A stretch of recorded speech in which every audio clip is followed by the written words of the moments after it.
On this episode of On the Set, I'm reviewing a movie I vowed to never review. But anyway, here it is, Exorcist Believer. This is the newest in the Exorcist series and a direct sequel to the original film. So let's get into it.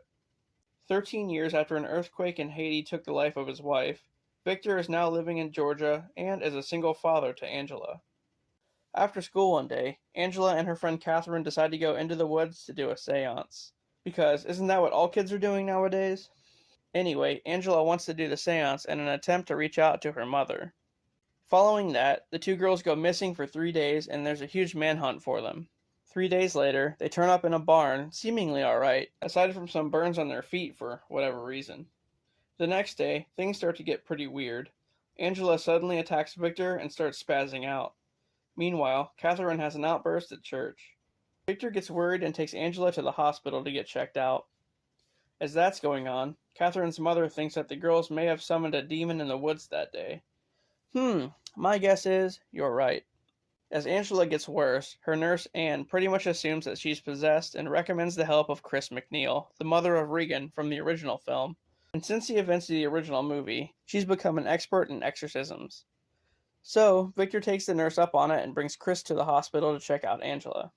Then, Chris goes to Katherine's house and performs a ritual on her, ending with Chris getting stabbed in the eye with a cross. Yeah, a lot of good that did. After the ritual fails, they seek the help of various priests and healers. The group of them decide to do an ecumenical exorcism, which is basically one that involves different religions working together.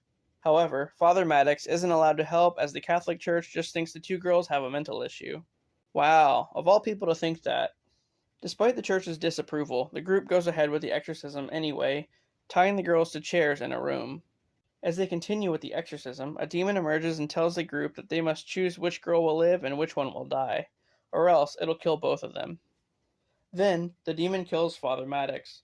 As Victor starts to pray, Katherine's father Tony chooses Katherine, and Angela dies. But, in a crazy twist, Katherine wakes up in a different dimension with the demon. Basically because it tricked them. The one they chose to live is the one the demon killed. Because fuckery, that's why.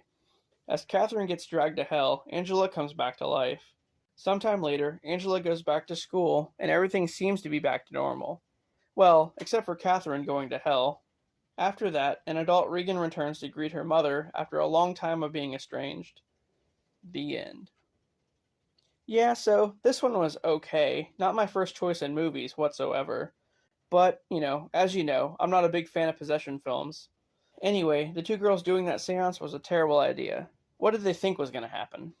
And Katherine going to hell, that sucks, but you reap what you sow. Anyway, the return of Linda Blair was pretty cool. And yeah, that's about it. Alright guys, that was the new Exorcist movie. Thanks for watching, and I'll see you later.